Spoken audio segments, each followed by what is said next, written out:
I'm Working on. This thing that we live in. okay. 1 second. Well, if you're gonna have to sign. I need people to sign it. Yeah, no, that's what I was gonna say, I'll hand it down and I'll get somebody else to sign it. We're live. I mean. Why not sign? Welcome, everybody, just give us a few minutes here, we just need a couple of things to sign. Start off, by acknowledging tonight and welcoming everybody to our, June 23rd, 2025 council meeting. As always, I'd like to start off by acknowledging that tonight we're gathered again on, Treaty 5 territory, which is the ancestral and traditional land of our good friends and neighbors, the Opaskwash Cree Nation, as well as many other indigenous peoples. And is the homeland of the Red River Métis. With that, I will call this meeting to order. Just as a note of attendance, Councillor Hopper and Councillor Manager had a very important thing tonight, so they're sending their regrets as they're enjoying the award ceremony for Margaret Barber Collegiate, and where they have their sons and family members, granddaughter, I believe, graduating from MBCI this year, so congratulations to them and all the grads out there. But that's where Councillor Manage and Councillor Hopper tonight, so they should be. Councillor Allen is MIA right now, but we expect that he will be in attendance and maybe a bit late. Okay, so somebody should have a resolution. I don't know who has it. It's in that file over there. Their side. To adopt the agenda.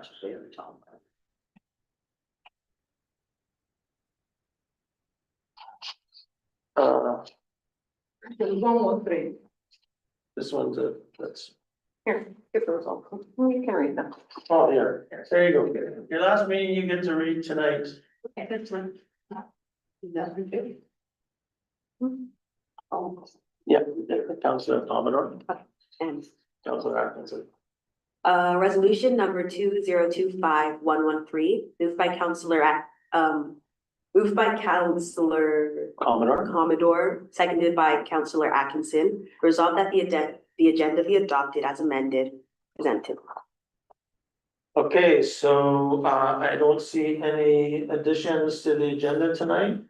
Addition for the youth councillor is leaving. Yeah, we'll get that under recognition. I'm not sure if we need to add anything to the agenda for that, so. Okay, so all in favor? None against, and carried. You want to read this one too? Resolution number 2025-114, moved by Councillor Commodore, seconded by Councillor Atkinson. Resolved that the minutes of the regular council meeting of June 9th, 2025 be hereby approved, all statutory declarations having been complied with. Just a comment, under recognition period, we had Councillor Jeb, from OCN identified as Councillor Jeb, so we could just make that a, change. And other than that, I think everything was in line, so. Is there any other comments regarding the minutes? Seeing none, all in favor? Opposed?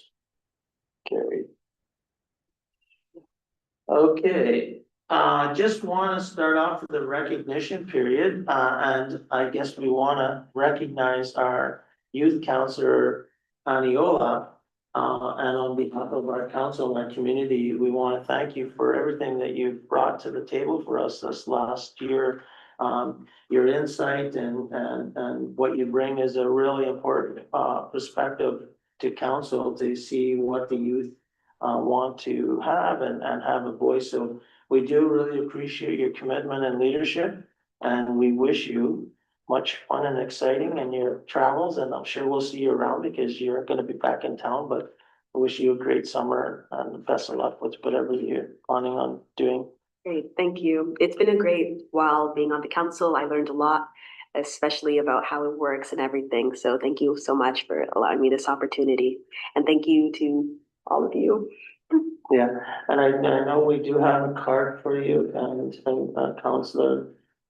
So maybe what we can do is, Sam, maybe we can get a picture with, everybody can kind of come in. Maybe just squeeze in Margaret. Our counselor. Yeah, so, And yeah, one with this, one with that. Are we sitting or standing? we can stand, let's just move this in. And then we have a card, Action shots. a gift card for you. And some pens, Let me move this out of the way. all your little loot here, you can put it in the bag. Thank you. Yeah, come on in, cool. We're all dressed in black today. We will. Yep. Three. There we Oh, go. we're having a fight. Thanks from there. Beautiful. Thank you very much. Thank you. So. I'm not going to awesome.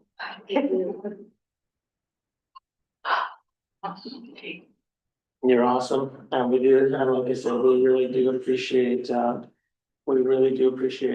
that you brought to the table, and the youth have an important voice in our community, and we like to hear what they have to say, so thanks. Yeah. Is there any other recognition anybody wants to put out there this afternoon?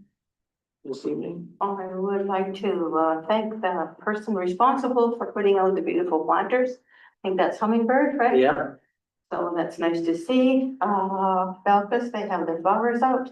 Larry Forster and his wife have some beautiful flowers out. And I would just like to put out to the public, they're not for picking, they're there to enjoy for everybody. Thank you. no, it's great, it's good, I agree. Was there anything? I do have a few things, but if you wanna go. Well, there's those three events that we attended, so you can go ahead and.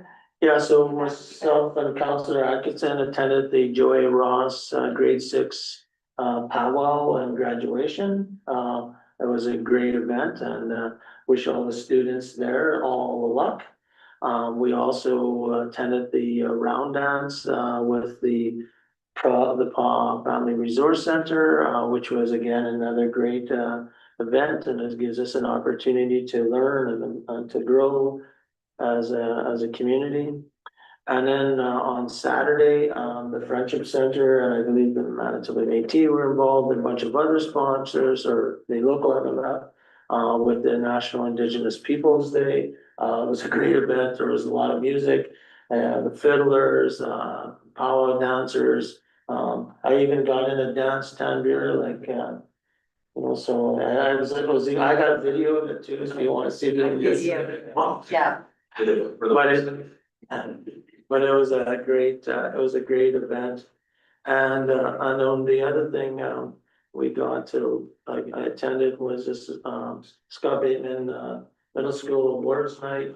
Again, what a great work by all the students and the number of awards, but also we sort of forget parents and support staff and teachers that have a big impact on ensuring that our youth are successful. And then the last thing I'll just add is the Canada Day organization that's going on. There's a small group of people. There's Deborah Howell, Don Mackay, Dylan Young, and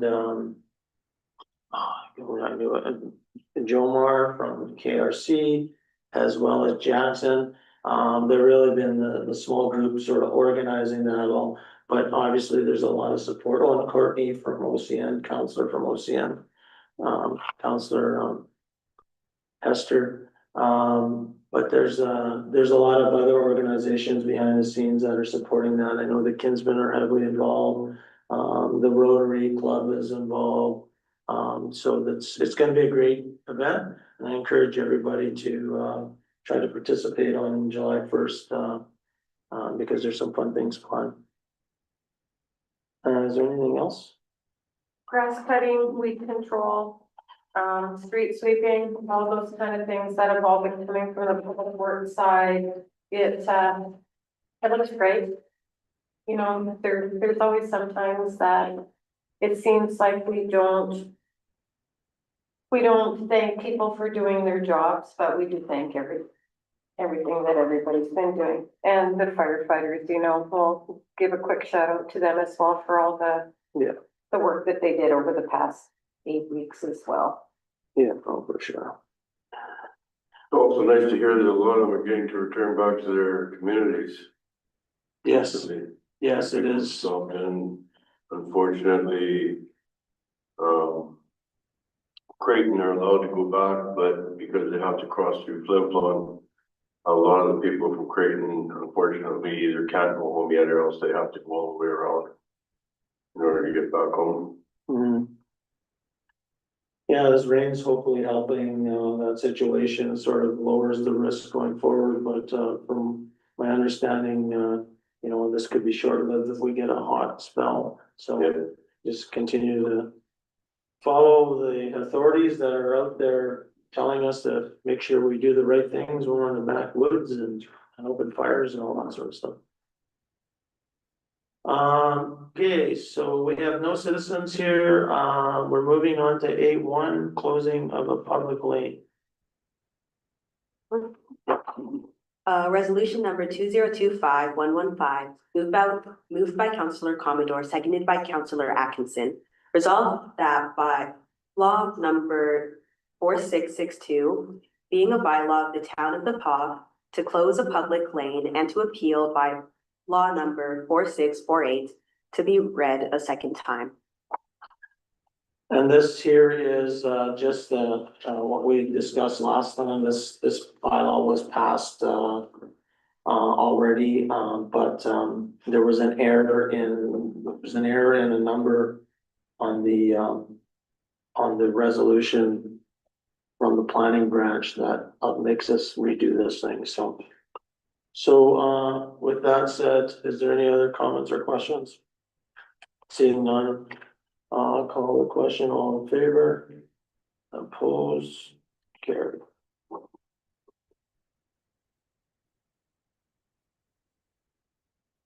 Okay.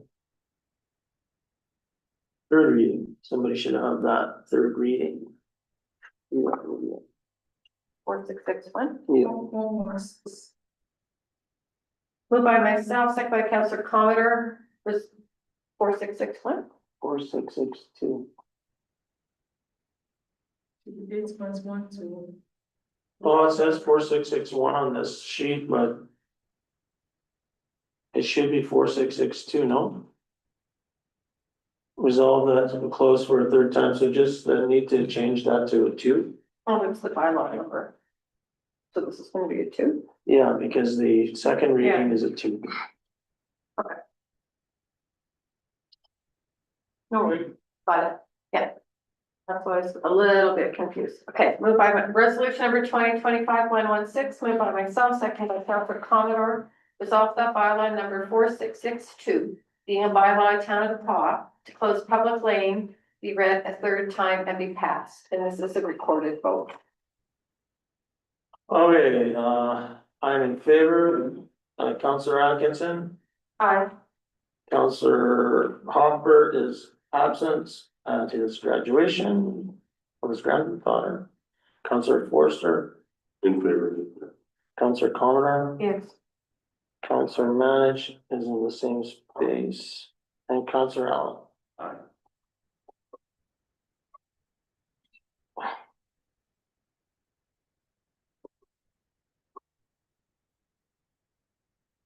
Oh, yeah.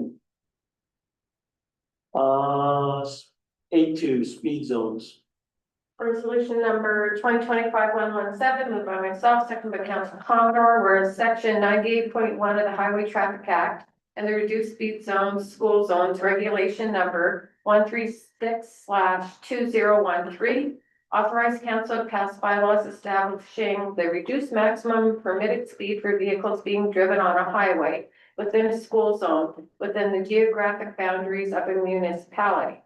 Whereas Town of the Paw deems it advisable and in the best interest of Town of the Pod to establish school zones with the reduced maximum speed for vehicles. Therefore be it resolved that bylaw number 4663, being a bylaw of Town of the Paw, establishing a speed limit of 30 kilometers per hour for vehicles in a reduced speed school zone in the Town of the Paw, and be read a second time. So this is to, again, to protect our youth and our kids and our safety around schools. I do have one comment though, because I believe council wanted this to be year round. I'm not 100% sure that reducing the speed of Gordon Avenue to year round is really necessary. And I do support this, but I'm just not sure that we should just do a blanket all year round, but that's just my comments. I would echo that as well, that it be during the school year. For that specific location. Yeah, For that location, for sure, like, I mean, everywhere else, I don't mind in residential areas, but when you're gonna have semis and traffic and it's a highway and all that sort of stuff, and it's a double lane, well, it's kind of double lane. But anyways, it's just my comments. And Right, any other I have comments? to agree. Should be quarter month. Not just in a school year, just in the school year, not in summertime. We can speak with the highways department about that. We submitted the first reading to them. They were very receptive to what we'd submitted and very happy with sort of how the bylaw was constructed. So Okay, we can have that discussion. Maybe we can, I'm not sure how that would work, but and maybe, and I think for the comments with the last council meeting was that they might come back that way anyways. That's what I understood, because we had to submit that to the highways. yeah, maybe they didn't pick it up in our submission, but they were very receptive to the amended first reading when we Yeah. went to year round, so. have the signs for that already been ordered? Because I know that, like Winter Cranberry, I believe they have month start and end. Correct, we held off ordering anything until we knew the times Okay. and the dates Okay, to be the served. signs. And another good piece of information we got back from Highways is it appears they will be purchasing and installing the signages along the highway. Oh, okay, good. So that should bring our costs down a little bit at least. Yeah. I mean, and again, I'm not sure, that's just my thoughts on the highway front, everything else I agree, and you know, it's. But we can talk, so anyways, everybody, we have another opportunity to talk on this, and our staff can sort of follow up on some of those comments, but thinking overall, I'm in favor, but. So call a question, all in favor? Oppose, none, carried. So if we could get more information on that, it would be great. Oh, I guess this is the third reading. yeah, Yeah, no, we're not. yeah, I forgot this was obviously as a first reading. Yeah, Resolution number 2025-118, am I reading it in full? no, this one, Okay, moved by Counselor Atkinson, second by Counselor Commodore. Therefore be it resolved, the bylaw number 4663, being a bylaw of the Town of the Paw, establishing a speed limit of 30 kilometers for vehicles in a reduced speed zone in Town of the Paw, be read a third time and passed.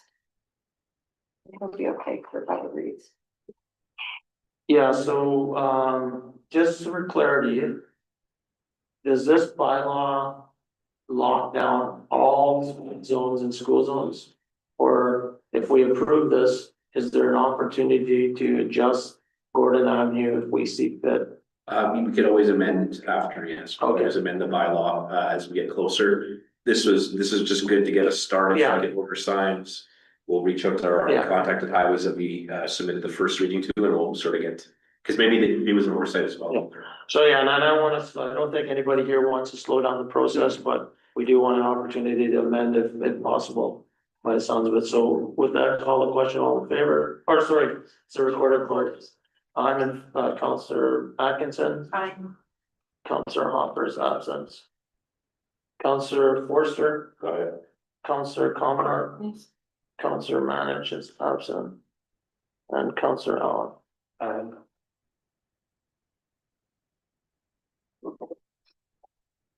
Okay. Okay, moving along to 898911, turf line resolution.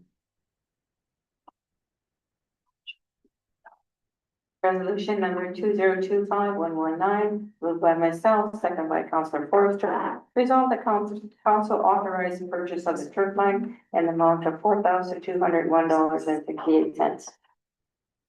So again, from the last installation, it runs short, and this will finish off the parks to create some long-term savings. I don't think there's any further discussion, seeing none. You measured it right this time. Yeah, depends on what side of the tape, who's on. I'm what always side. on the dumb end, it's just for that. Okay, so, call the question, all in favor? Oppose, carry. Okay, asbestos inventory. Resolution number 2025-120, moved by myself, second by Councillor Forrester. Resolve that council authorize administration to proceed with awarding the asbestos inventory project to Prairie Environmental at a cost not exceeding $30,000. So again, this is a regulatory, item that, is required by all businesses, municipalities, organizations. My only question for staff was, do we already have an asbestos inventory? What we were able to find on the network drive was, what appeared to be the, beginnings of an inventory. However, when we went to look for supporting documentation on statements that were being made in a spreadsheet, we were unable to find supporting documentation, so it was hard for us to provide that to the regulators, because it has been asked now from the regulators, so we're luckily in the process of performing this project. So the other thing that comes out about this is that after we've identified this, there potentially could be work that needs to be addressed immediately. So we will have to make sure that that happens. And I would suggest that it's set up in a way now going forward that this is reviewed at the frequency that it's to be reviewed at, on part of the, through the legislation. For the rest of the council that may be aware or not aware is that once this would be the big cost to do the first one, then annually asbestos inventory checks can be done by internal staff. So this is a necessary step. A question. Yep. In surrounding, like the heritage buildings. How does that apply? Like if you find, if asbestos is found in a heritage, excuse me, in a heritage building, is it still? Do you still need to clean it out, or is there It's special? only if it's being managed or dealt with, so we Okay. have to put the signage up, so that if the staff was to enter an electrical room or a mechanical room, they'd be aware that there's a potential hazard that's been identified for them. If the asbestos is not being disturbed, you don't have to deal with it. So it's just that if the staff was going into a room to work on something, it should be labeled and they should be aware of what type of asbestos it is. And what the procedures are to actually protect themselves if they have to disturb it. Okay, I don't see any further comments, anybody? Yeah. Call the question, all in favor? Opposed, carried. Okay. Fire service unit internet. Resolution number 2025-121, moved by myself, seconded by Councillor Forrester. Resolve that council approve the purchase of Starlink Internet equipment in the amount of $1,440 and a monthly fee in the amount of $188 per month on both Command 1 and Command 2.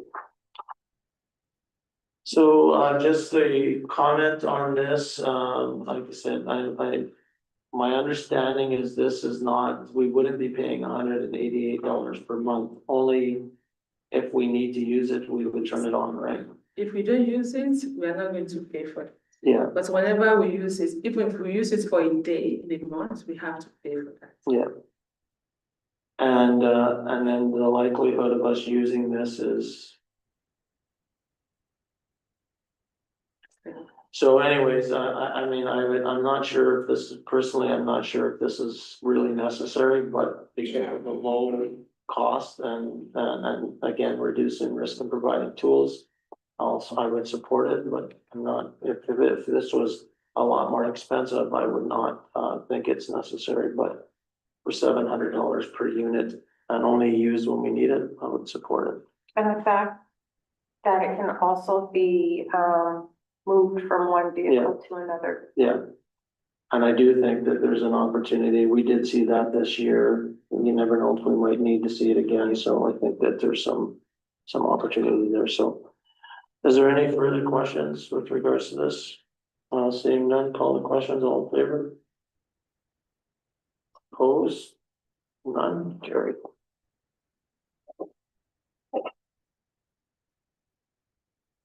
Okay, VHF radio resolution.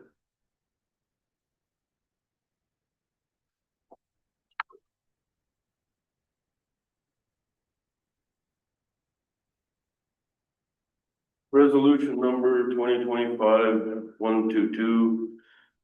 Moved by Councilor Commodore, seconded by myself. Be it resolved, the council approves the purchase of new radio equipment for the fire department from Prairie Mobile Communications in the amount of $39,569.05. I think we've had extensive discussion during budgets regarding this, so I'm not sure if there's any further discussion required. Seeing none, call the question, all in favor? Opposed? Carried. Okay. And the next one, Ram Gear Dryer. Ram Gear Dryer, resolution number 2025-123. Moved by Councilor Commodore, seconded by myself. Be resolved, the council approves the purchase of the Ram Gear Dryer in an amount of $10,500 plus $500 for shipping and use funding from the reserve account to fund the excess $1,000. Same thing, the tools, and for all the firefighters out there that have been doing a great job. We've had lots of discussions over this. I don't see if there's any other questions regarding this. Seeing none, call the question, all in favor? Opposed? Sorry about staying standing. No, that's okay. Easier. Yeah. Payroll accounts. Okay, payroll and accounts, resolution number 2025-124, moved by Councilor Commodore, seconded by myself. Be it resolved, council authorize the following accounts. Pay period number 12 in the amount of $144,616.66.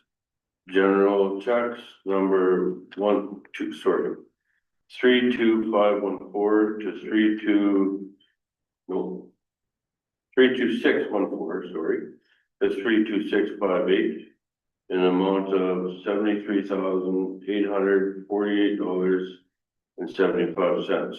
EFTs in the amount of $516,972.17.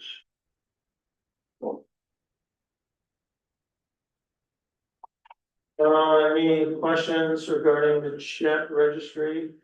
I do have two comments, regarding two checks.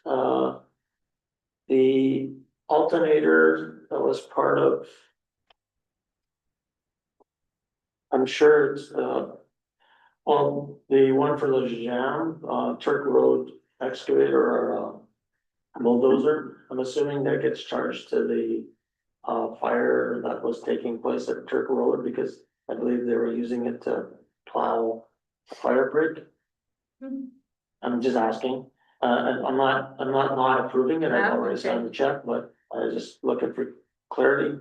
And then there was an alternator that we purchased that was for Flim Flon, and I think I couldn't understand the notes on it. I think that it's been passed on to Flim Flon as a cost, so I'm not really sure how that works.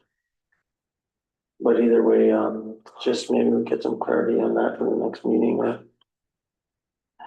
any other questions with that? Seeing none, call a question, all in favor? Opposed? Here. Is that next? No, we've got 9, 3, 4, 1. Oh, did I miss one? Oh. No, financial statements, yeah, sorry. Yeah, we're out of there now. Resolution number 2025-125, moved by Councillor Commodore, seconded by Councillor Atkinson. Resolved that council accept the financial statements for the period ending May 2025 as prepared and submitted by L. Armstrong, Controller. Everybody have a chance to look at those financial sheets? Any comments, concerns? I like the way that they were done this quick. Yeah. The one comment you wanna bring up Yes, about? for the airport. So if you check the airport for 2025, there is one, not really error because we just received those numbers. So if you check the first sales, it's 557,409. That number should be around 700,000. So we are just putting that is why this number is different. So if you compare the sales of with the cost of goods sold, which is 658,000, that number should be that number, but the other one should be 700. So there's no loss here. Yeah, So we gain about 400,000. it looks like that there's a $350,000 loss at the airport in this month, but that, or year to date, but that's not Yeah. accurate. Yeah. So if you look at it, so it's like a deficit, it's not deficit, it's actually surplus. Okay. Okay, so, any further questions on the financial sheets? Seeing none, call the question, all in favor? Opposed? Carried.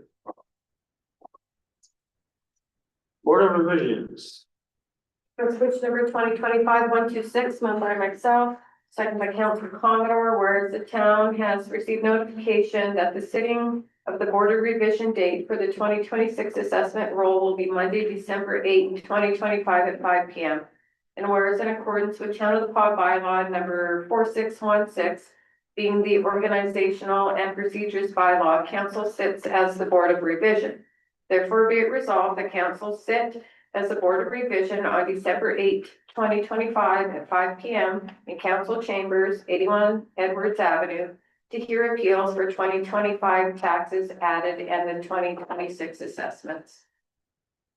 So this is just the annual Board of Revisions appointment meeting that happens every year. This is just the regular business where we come in here if there's any appeals. Call the question, all in favor? Opposed? Carried. Okay, committee reports. Oh, our Do we appoint, leader. later on? Yeah, this is Okay. just setting the date of the Okay. meeting. And then later on? Yeah, it's point, somebody there. I think I asked that question every year. So today, since it's our last committee reports, we're gonna go with our youth council. I get to go first today, so. Okay.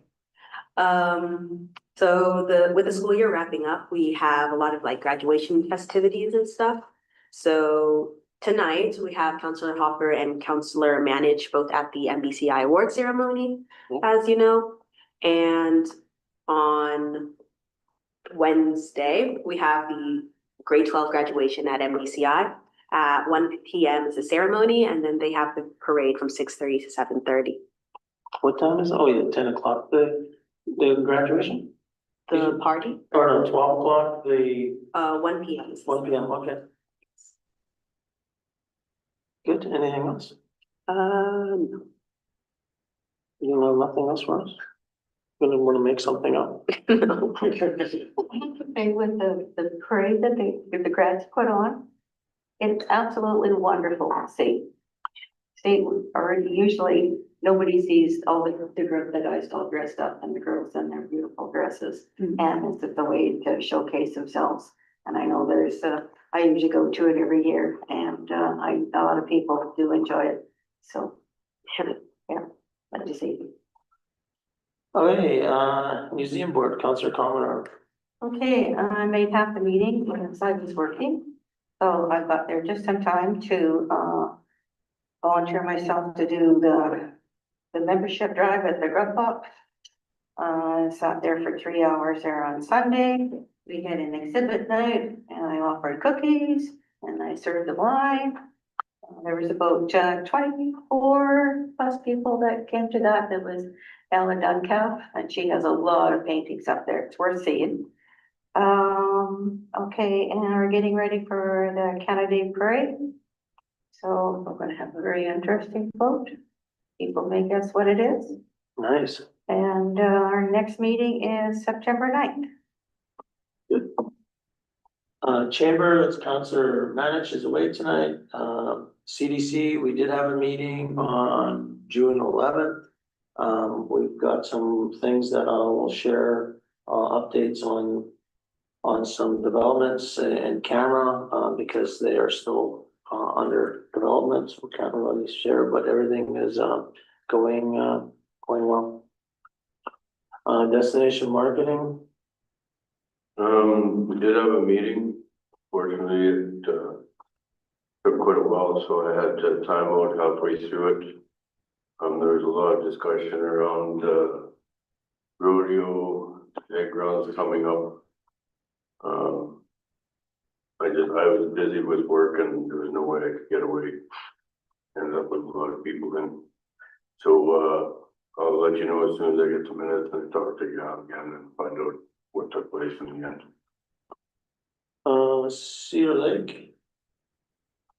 Like June 22nd and 23rd are our next meeting dates, and in there we will also be holding our AGM and we'll send an invite. In July.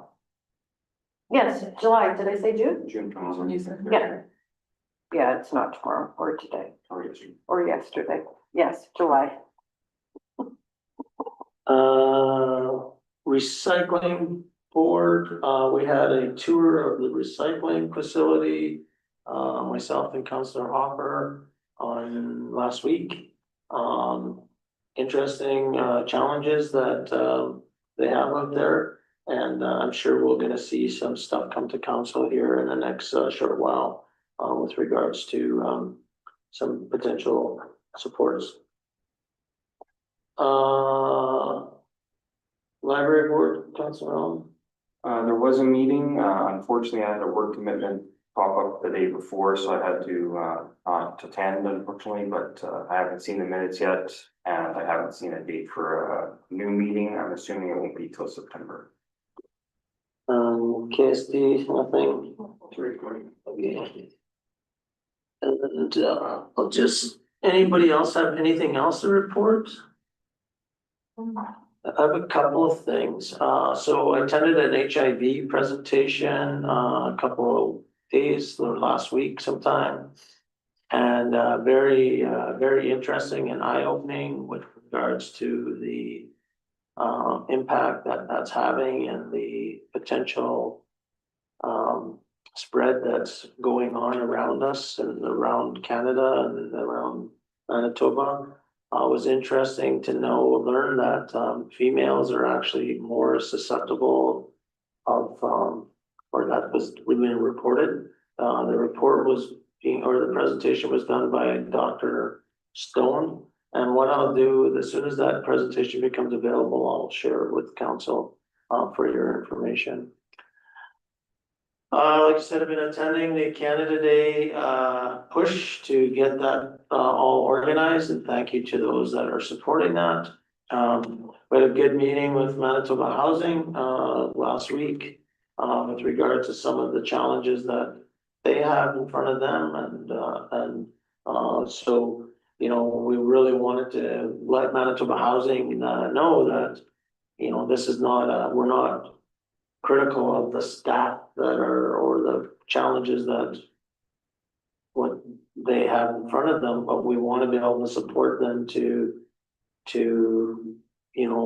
get those barriers out of the way so that we can get the things fixed that we need to get fixed and the resources needed that need to be done. So we appreciate the openness from Chris Richardson there on reaching out and wanting to work together to ensure that we know what's going on. So that was good. Via Rail monthly meeting, and then the last thing I'll mention is that we're Community Safety Wellbeing Plan. So if you guys remember that, we initiated that a couple of years ago. That's a grant from Manitoba Justice. So we have that group, the Canadian Centre for Safer Communities, working with us. There's been a ton of work on there. You know, there's a plan to bringing something forward to council within the next few months. We went from, the comment at our meeting was, we went from being the last one to the table to be potentially being the first ones done. So that's really hats off to the steering committee, the group that's been there and everybody that's been supporting that. But what we really need to do for those people that are on that committee, we need this final push to get, we're losing a little momentum and traction. So we need to get this final push to get this report done. And then we're not looking for, as we all said, we're not looking for a report, we're looking for an action plan so that we can action something to improve our community safety. So that should be coming. We have a meeting scheduled again for July 3rd, and we've got about 2 more meetings to sort of wrap things up, and then they will do a presentation to council. So there's no other reports. Summary of airport operation. Any comments with that? I do agree with the manager's, Trevor's comments. We went and visited the staff out there, and they were top notch, and they really appreciated everything that they were doing out there. This is a good reflection on the staff that we have. I agree with that 100%. And this being a highlight of somebody's career as well was quite notable. And so many moving parts. There were so many moving parts, and they did a fantastic job. I also had this, we'll be going there by July 8th to do kind of barbecue to show our appreciation for this staff. That's a great idea. By the end of June, July 8th. And it would be nice to do something for, you know, we did try to tie something into Canada Day, but I think with the Jackson did a great job and secured a grant for Canada Day, which should leave some of the grant money that we have left over, and maybe we do a community appreciation once things sort of slow down a little bit, and do a one for our entire community where we can have a little bit of a celebration and give back. I forgot to mention on, the museum will be serving cake. Yes, on Canada Day. It's Yeah, and they have a scavenger hunt. Anybody wants to get involved in that? Okay, so anything on the monthly reports or CAO reports? Anybody wants to make comments on? Thanks for those reports. It's good.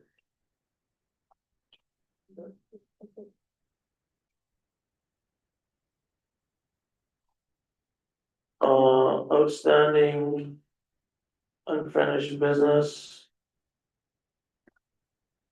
So we should start putting some dates on when we think that this is gonna be done. So as I mentioned, the last time, was that when something new lands on this, we should have the date that it lands. And then we should actually, after we talk with staff, we should have a date when we think we're gonna get it done by. And then that way we can kind of keep it moving. So we did it for town hall meeting. The Yeah. opponents for the town hall meeting, the meeting was June 9. The only thing I'm waiting is to get the feedback from council. Well, sounds good. Yeah, I concur on that. It would be nice to get some information on when a few of these are moving forward, like just as an example, with council office space, we haven't heard anything on that, and I'm gonna guess over a year now. It's, there's no update on that. The other question I had was, we're talking about the signage for Connor Dewar, and other local, community members. Is that falling under Town of Ottawa welcome signage, or is that just not on here altogether? The Connor Deer sign is like, I know is being addressed separately, and it's been addressed by. I know. So I think that what you're bringing up, Counselor, is, we need to have the sign for the other stuff still on our. Yeah, they brought up, Jesse Isles there, Mhm. over a year ago, and that one was actually related to a prior council that was gonna name the street by the arena after her, and that, I still don't know where that's at, so that one's actually probably outstanding by about 7 or 8 years. Yeah. So let's, maybe next, meeting, Bola, we could get, we could actually get an actual review, we do a formal review of the action list and put it on as an item of action, so we can review it. Give you some time, like maybe, well, maybe not next meeting, but give you a couple meetings to sort of get lined up on that, that would be good. Okay, moving along here. If there's no other questions, water movement invitation. I think it's just for information. So there's a report there. RCMP report stats, I don't know if there's anything to really comment on there. It's more for information. It is a bit, it's a snapshot in time, so. But when you look at the RCMP report, we still have 5 hard vacancies, but that gap's closing, so that's nice to see. And I do again echo Sergeant Stark's words about how well the attachment and others have responded to this latest crisis within our communities. Actually, he came to the shop the other day and brought a new recruit. Nice young woman. Yeah, I do hear that they did some walking patrols lately in the last few weeks, and also had some highway traffic patrols going on within our community. Okay, anything else? Okay. We are at, just 1 second, I lost my spot here.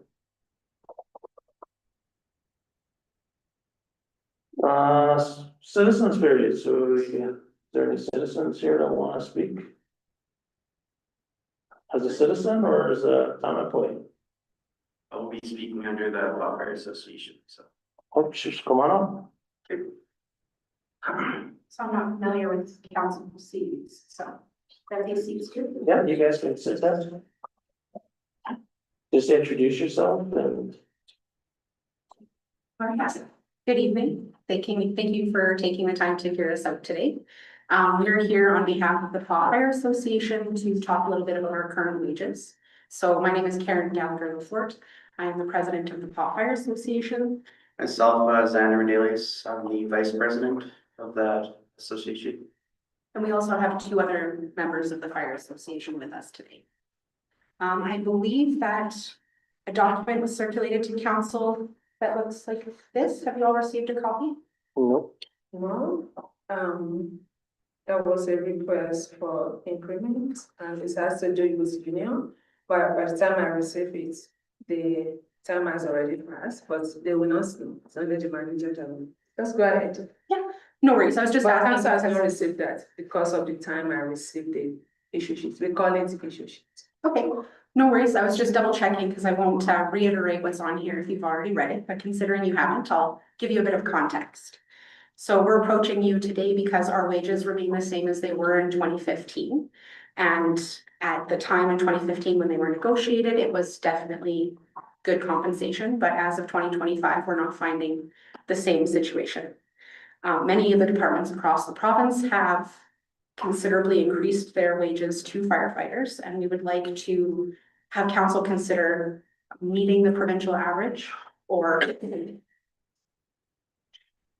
So we can definitely provide these documents to you after the meeting so that you have some information to go on in hand. We've done some research with some of the local fire departments and found that of the comparable departments, and what we consider comparable is a similar response district, being paid on call within the community and having a similar number of calls to service per year. So in reflecting, we've reached out to a few of those departments, and we found that the provincial average for firefighters is about $25.22 per hour. For recruits and probationary, it's averaging at about $22.41 per hour. And for captains, the provincial average is $26.55. I noticed some pens right, so give me a moment to write down those numbers. Can I ask you, well, I'll let you do. So a couple of the departments we spoke to in consideration for this were Flin Flon, Selkirk, Morden, Dauphin as well. Dauphin Fire Department. So all four of those departments have comparable response districts as well as calls to service per year. The only department in Manitoba that currently has a higher calls to service is currently Selkirk, but they consider their practices as calls to service. So 26 of those will be included because they practice bi-weekly. So 26 of those would be included as their practices. So we like to think we're really above that, especially lately. Our average calls to service over the past 5 years has been approximately 205, looking at the statistics so far. In 2025, we have now reached 142 calls to service as of June 16th. So we're quite a bit above the average, as I'm sure council understands. You were here in May as well.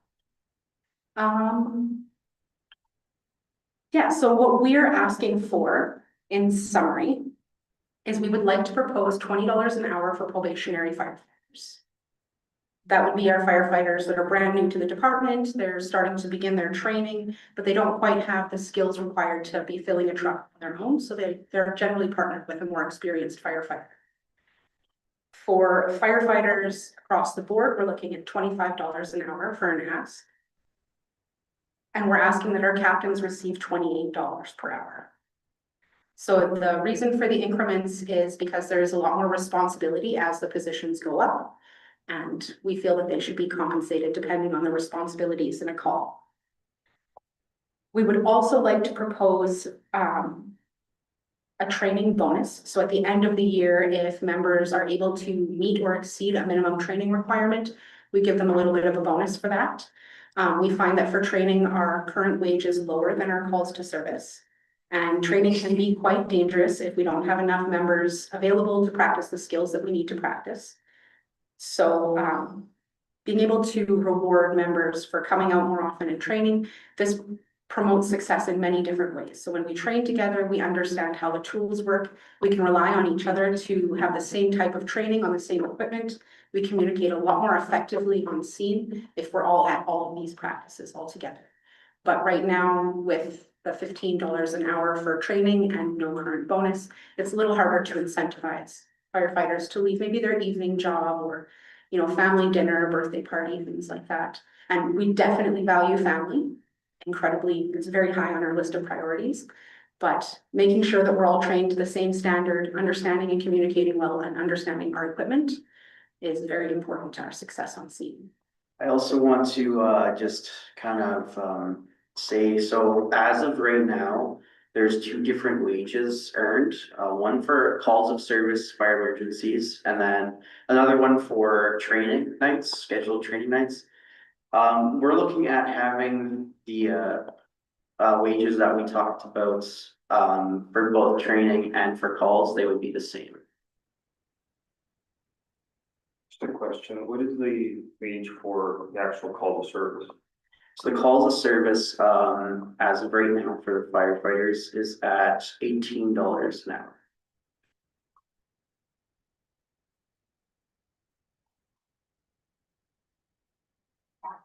So in addition to those proposals, we would like to mirror the QP advancements throughout the year. So instead of coming to the table once every 5 to 10 years to renegotiate, if we take a look at the QP agreement and how it's advancing over the negotiations, then we could reflect a similar percentage increase that prevents us from sitting at the table 10 years later saying, hey, don't forget about this. And sorry, I'm just unclear, who in the past would you negotiate those wages with? So in the bylaws, it is the town of the Paw Council and Mayor and Council, and the Paw Firefighters Association, would submit, an issue sheet, come to council and, negotiate those wages. And that is the bylaw creation and membership in part 4, section 13, part C. What bylaw number is that? For creation and membership. But there's a, that's a actual town bylaw? Yeah. Okay.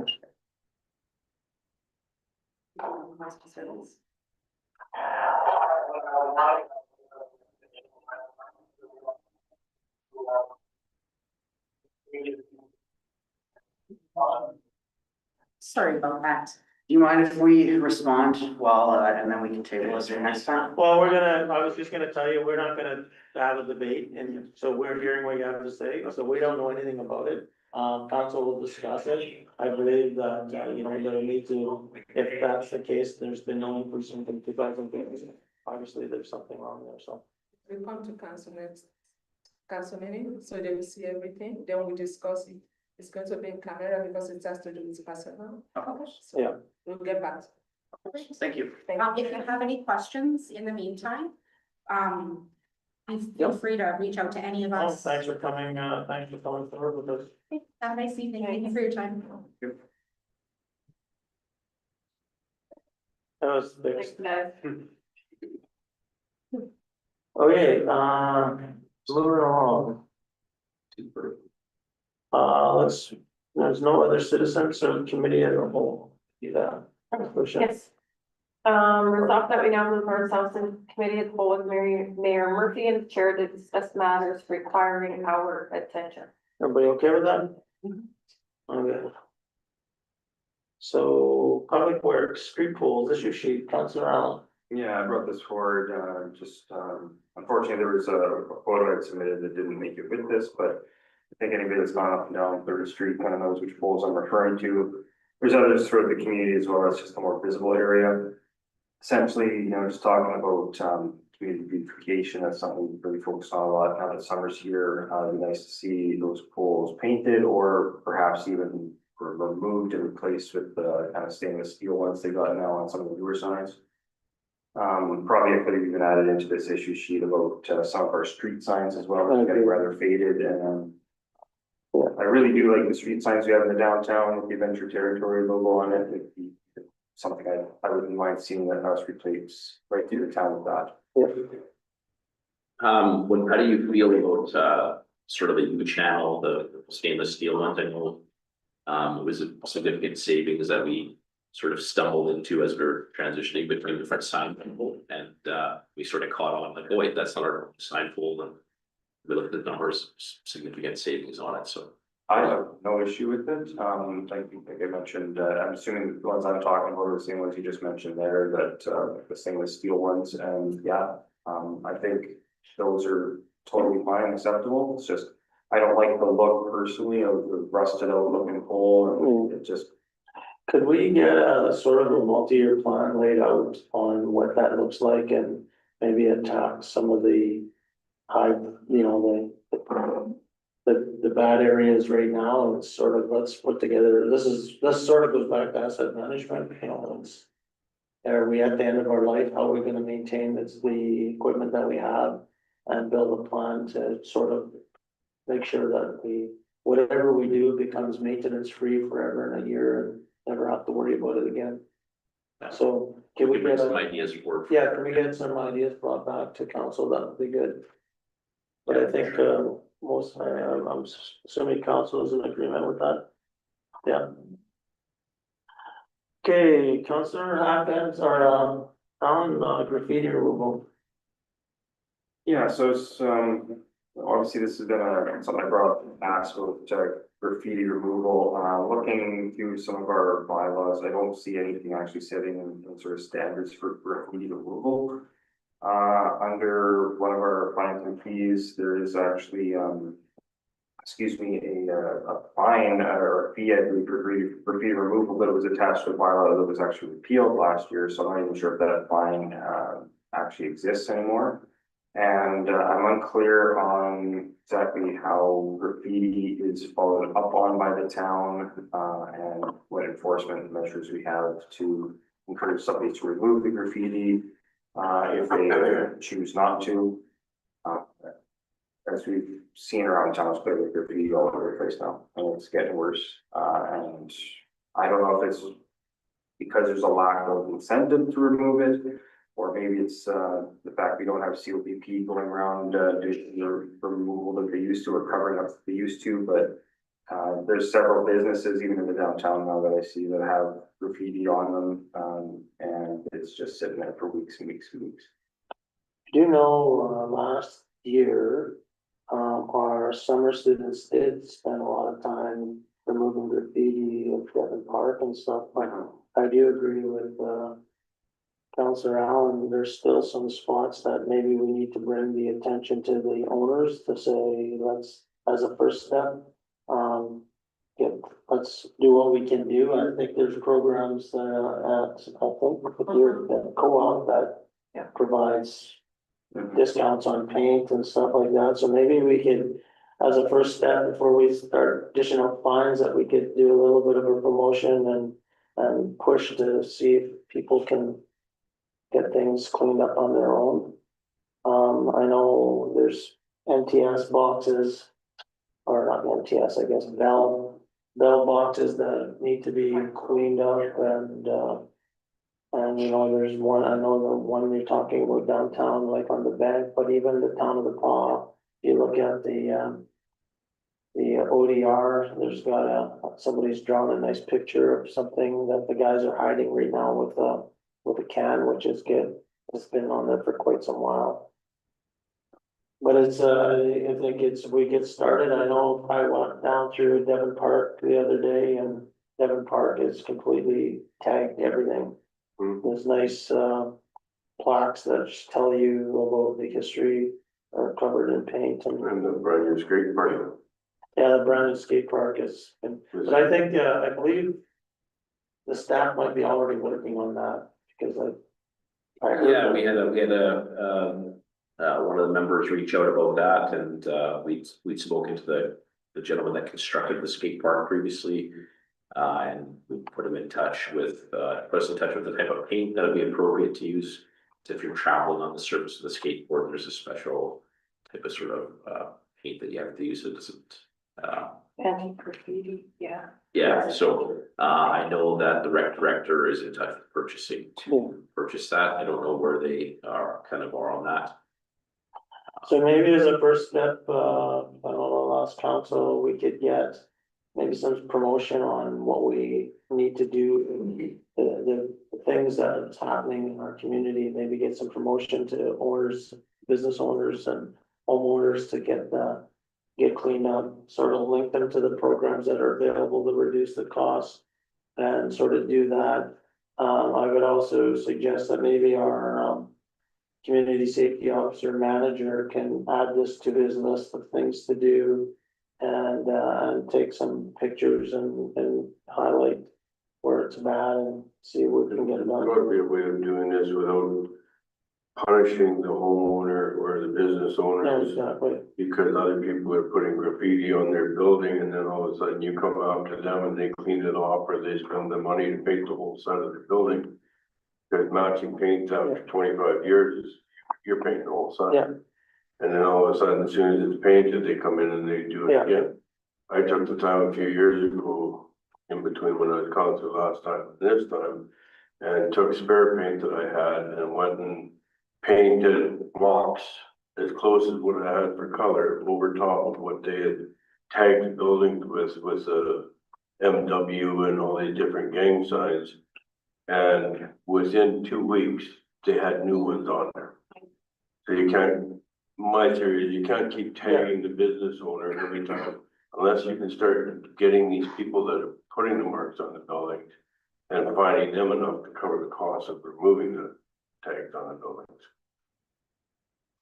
I know it's unsightly, but Yeah, but I to would. tag them more. Yeah, no, I agree that it's some sort of like banging your head against the wall Yeah. But I guess we can't accept though that this is okay either, so we've gotta kind of come up with a happy medium where I agree, I don't really wanna fine. As a first step, start fining businesses and homeowners that are struggling with that. But I also know there's some pretty, like, banks and those type of things should be able to find within their corporate coffers how to deal with that, so. I agree. I wouldn't be in favor of finding a victim of crime, right? Like finding a victim of crime is not the way to go about it, but Criminal. we can reach out to them and let them know how they can clean it up. Because it still needs to be cleaned up. I agree with you 100%. It shouldn't remain, but to find a victim of crimes. Yeah, and I agree with all the comments made. That said, I can also agree with the comment the mayor made that this still does need to be addressed. It can't be allowed to just sit there. So I'm certainly not in favor of like fines in the first or second or third step, but at some point that probably needs to be an issue that's still on the table, whether we just have it for business or right across the community. We have some corporate citizens, as was mentioned here with Hydro and the MTS as well, where these boxes are tagged and I got one that's near my place. It's got to be at least 6 years now, Yeah. and it's never been cleaned up. Yeah. So, and from my understanding, in at least one of those cases, their comment is, well, if somebody reports it, we'll go do it. Well, drive by your own equipment and, kind of keep an eye on it too. I wouldn't expect the community to take care of my stuff. So I think that we should expect our corporate community to do that. And also I would like to see a bylaw in place with timelines for ourselves. Yeah. I have a park that I brought up several times here, and I haven't been to it in a couple of weeks, but as of a couple of weeks ago, it still hadn't been cleaned off.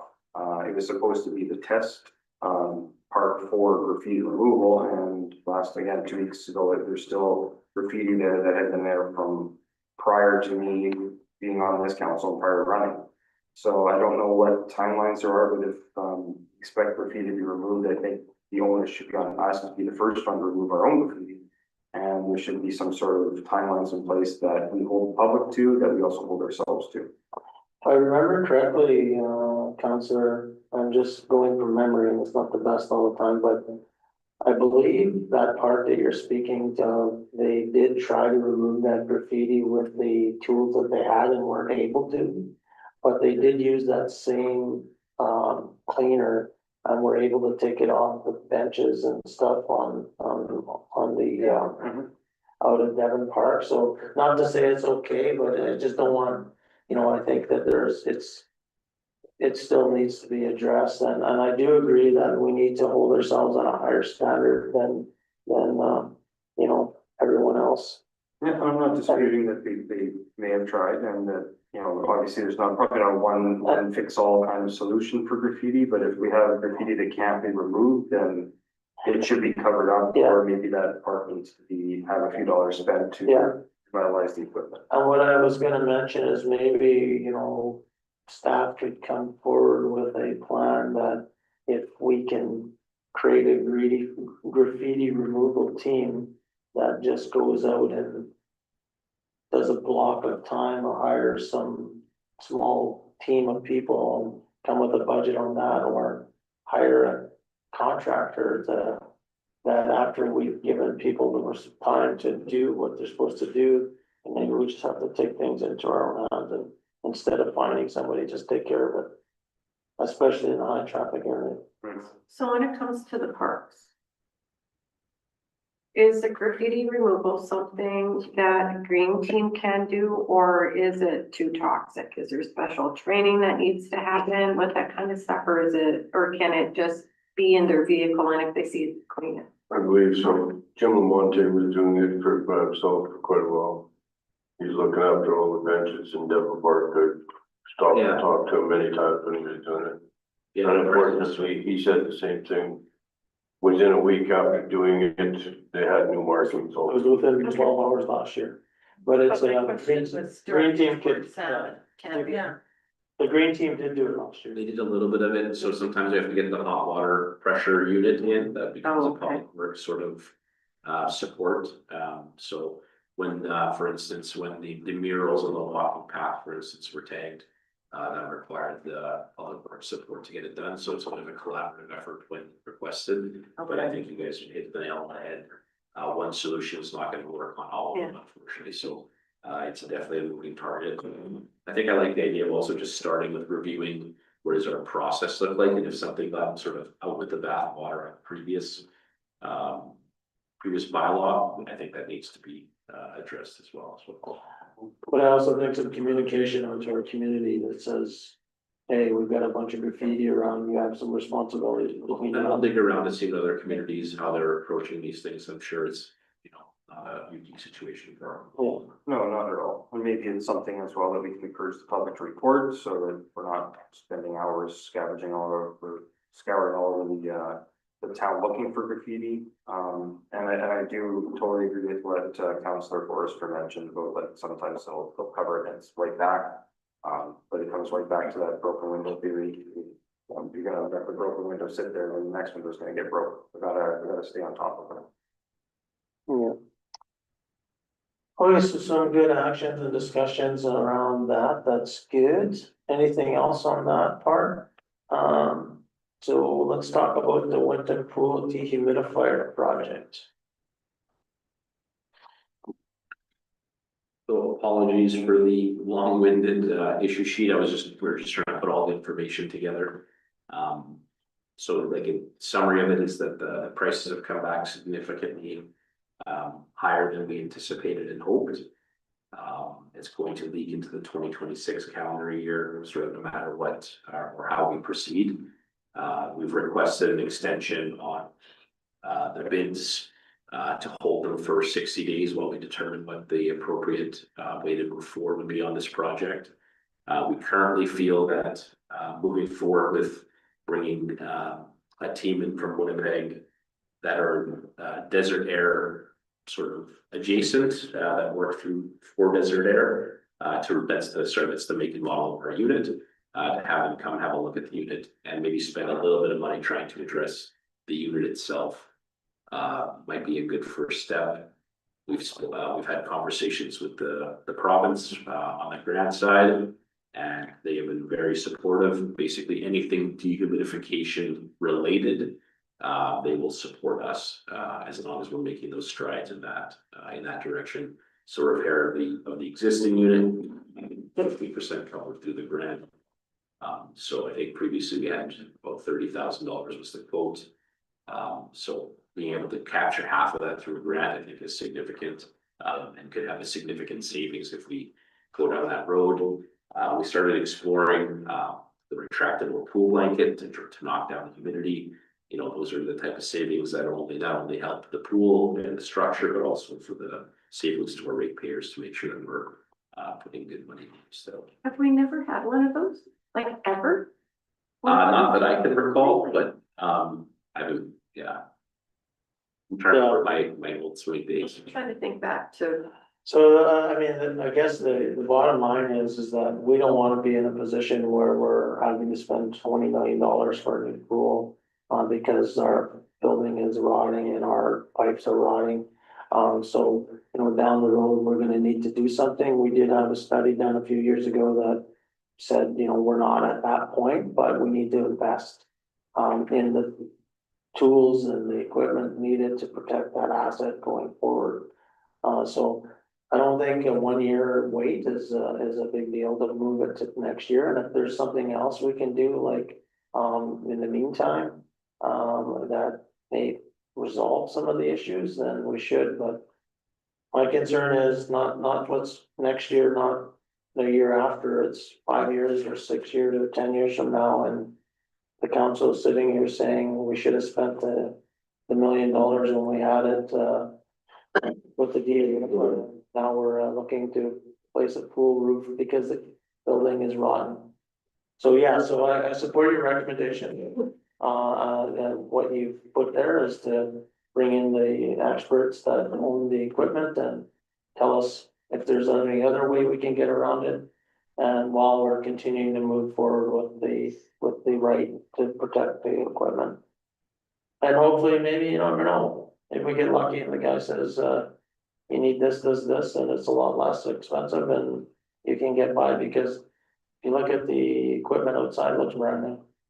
Correct, You yeah. know, it's not like it's rotten or any of that stuff, so, you know, the bones are there, so just gotta make sure it's sized right and can get it operating.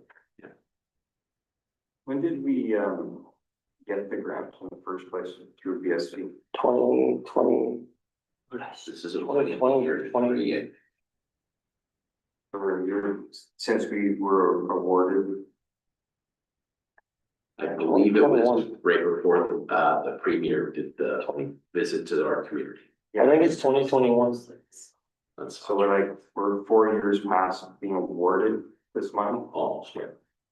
So like, why is it taking so long? I'm kind of confused. Like I read the issue sheet. I just don't understand why it took 4 years. If we're talking when we initially applied for this was around $800,000 and now bids are coming in at about 1.3.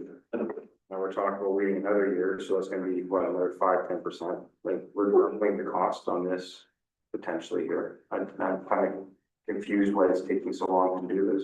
There is a, go ahead. I was gonna say there's a lot of moving parts. It's not an area that I'm fully confident in my data, in a background, to be honest. So we're just sort of going off of experts that we're speaking to on the matter, and we feel like we've been hit a bit of a wall at this point, and we just it's a lot of money to spend from our ratepayers. So we just want to make sure that we're spending it as smartly as we can. And So, Sam, when would the, sorry to interrupt, when would the people from Desert Air be here? just waiting on a quote from them, so I'm hoping So it'll be in the within next the 30 days. Yeah, that's our hope, is that we have an answer. Yeah. So I guess that would sort of help us understand if there's nothing else we can do. We can get that project initiated, it's gonna add the cost, but I get that, that's the point of the issue. I guess my confusion is that this has come to us as a council a few times now, and I agree with what our municipal superintendent says about spending our money wisely, but if the original estimate was 800,000 and now we're potentially doubling it if we wait till 2026, like that's where I'm saying that's not using our money wisely, right? And if the concern is, you know, lack of expertise and whatnot, is this something where maybe it'd be better for us to delegate it to somebody that does have the expertise so they can speed the process up, and we could have had this done 2 or 3 years ago at 1 million or 1.1 million instead of now talking 1.5, 1.6. Like that's $500,000 difference. I think the $800,000 number originally was not, like what we were told, was not gonna be accurate from day one. No, And not getting into too many, like. There's a component of this that I'm having difficulty speaking in a public setting because it's regarding contractors that we've dealt with. So I'm trying to choose my words carefully. And it's been their expertise that we've been leaning on. And in speaking with other people, we're sort of getting different information. And so we just want to make sure we're taking the right path forward. As you mentioned, obviously, like to spend the money correctly. So we have been sort of relying on expertise, certain expertise. So we think this is more like a second or third opinion that we're just trying to make sure that we nail this down so that because we agree that we have to make sure that that obviously that's everybody's stated goal here. So If I may as well, the location has also been hard to determine as to where it's going to go through talks over the years as well. I think that's probably a soft way of adding that portion of it into the game as well. I think the process could have been a bit faster. Like I wish it hadn't taken this long, but I think I know what you're referring to there. I just feel like that's a process on a couple of different projects that's kind of dragged out and has cost some dollars, more than just this. And I guess I'm just trying to look at where we can find a way to change that process so that the next time there's something that needs to be dealt with, it's not gonna get delayed 4 years and count. Yeah, no, I agree with you. I agree, yeah, no, I think we're on the same page with that. Okay, anything else with that? Okay, so moving on to digital plans for TerraNet Manitoba. Issue sheet. I don't really understand what that is. other Yes, than- when we are getting some documents from planning office, they always post it to us, like mailing it to us. And we actually have to pay for some of those documents. So what Trans Manitoba is asking us is they want us to be doing it online. They just send it to us to sign. But we have to document that very well, especially for future purpose. So in order for us to be able to enter into that agreement, council must sign. Yeah, but is there a cost to it? No, there's no cost. Oh, okay, yeah. So this is the fact of we not pay for the postage, we not pay for. Yeah. No more pure later fees. No, nothing like that, but in order to enter into that agreement, council has to just. Okay. I support that. Moving into the year 2000. Okay, so any other comments or questions with that? Busking stations, I think is a great idea. Summer busking program, I think it's pretty straightforward. I don't know if there's needs to be any more discussion on that. No, I think it's a good idea as well. I was just confused as to which location it was going to be by the post office, if it was on the grass or if it was in behind where the Inukshuk is, because if it's the grass, that's not our property. And I think they're wide, they're talking about locations all over, so. Okay. Just that they wanna promote something, get people in the community, get some excitement. Yeah. Okay, council attendance, Councillor Allen. Yeah, this is another issue I brought up in the past, just more or less trying to find a formal way to state for the public what our attendance are at meetings that we are essentially expected to attend. Obviously, these meetings here, as well as any boards we're on. Special meetings, emergency meetings, that kind of stuff. There's not really any centralized location for the publishing of those stats for the public to pull in. Even obviously, even some of the minutes aren't available for the public if we're talking, you know, like say library board or the school board or whichever. So there's no real way for the public to actually see how much we're actually attending our meetings. So it'd be nice to have something put in place for that. And I think as well, if we kind of have a set standard for expectation of attendance, whether that be on a percentage basis or how we want to do that. But if we fall below that, there should be some sort of repercussion for that, whether that be through indemnity or other means.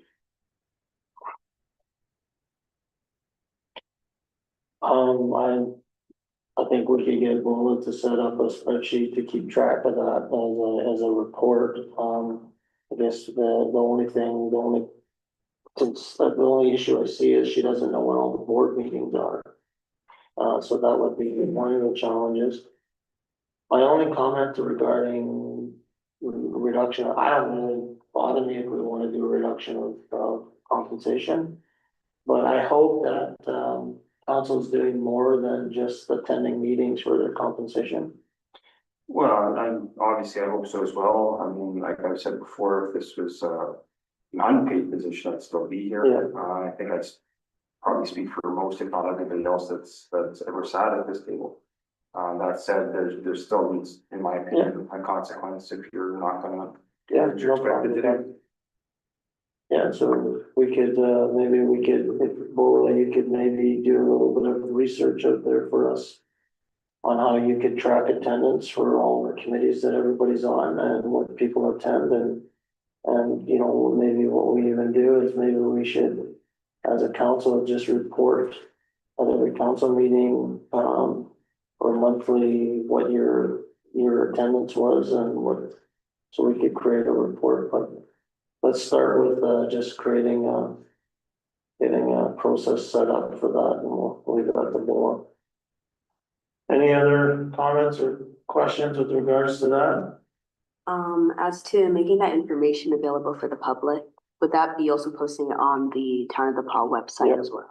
I think I actually said that in the issue sheet, but yeah, I would totally be in support of everything is public. The website, social media, all Okay. You also mentioned the minutes of the meetings. So like, Cedar Lake now to get the minutes. Well, yeah, like what I'm saying is that the public won't see those minutes, so if, in Councillor Atkinson's case, if she's on that board and she's expected to attend, the councillor, or the public would know if she's attended every single meeting or none, other than potentially listening when we give a report. Yeah. So there's no real way to verify that. Those minutes themselves shouldn't be public because they're not ours, but the attendance thereof still should be. And some minutes aren't shared with Yeah. public, Exactly. Right. Yeah. or pardon me, and some minutes aren't shared with council either. Yeah. Example, Cedar Lake, you know, I'll share our agenda and I will share highlights from it, but the minutes will not be shared to council.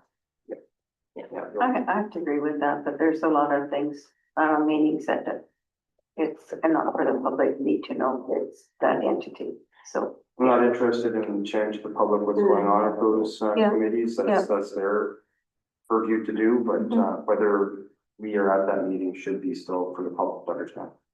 Right, like the library and the museum, yes, Yeah. but when it comes to the CDC and Cedar Lake, like it's different. It's not a town. We shared our minutes with we used to share them, maybe that's like, we used to share the CDC minutes with I used to keep track of attendance of everybody on there, we used to record that, so. Good. That might have just slipped off with the transition there, so we can do something like that again on that. Okay, I think we're all in agreement, I mean, we need to be committed and go show up for the meetings we're supposed to be at, and the public should be aware of it, so. We can, maybe leave that with the board. Any other comments or questions with that? Nothing in personnel. And this is it, we're going to camera again, thank you, Councilor Aniola, being here with us. Thank you so much for everything, having me. I've learned a lot again. I learned a lot. I don't So, think I can say that you've definitely been the most inquisitive. really, not a good thing. Josh. See them today, actually. Oh, No, so thank you very much, and like I said, have a great summer, and I'm sure we'll see you around next year anyways. You're not leaving town. no, see you. We'll see you around sometime. You could come for a visit sometime. Citizen period. Yeah, come on. Thanks again. Thank you so much. Thank you too, you guys. Yeah, have a great summer. Okay, so did you already sign off yet? Resolved that we now move ourselves into the in-camera portion of committee as a whole with Mayor Murphy and the chair to discuss matters requiring our attention. So just for everybody in our viewing line, appreciate everybody's time tonight. Reach out to your counselors if you've got any questions. There should be no motions or actions coming out of council. This is just to discuss some financials and some personnel stuff, so.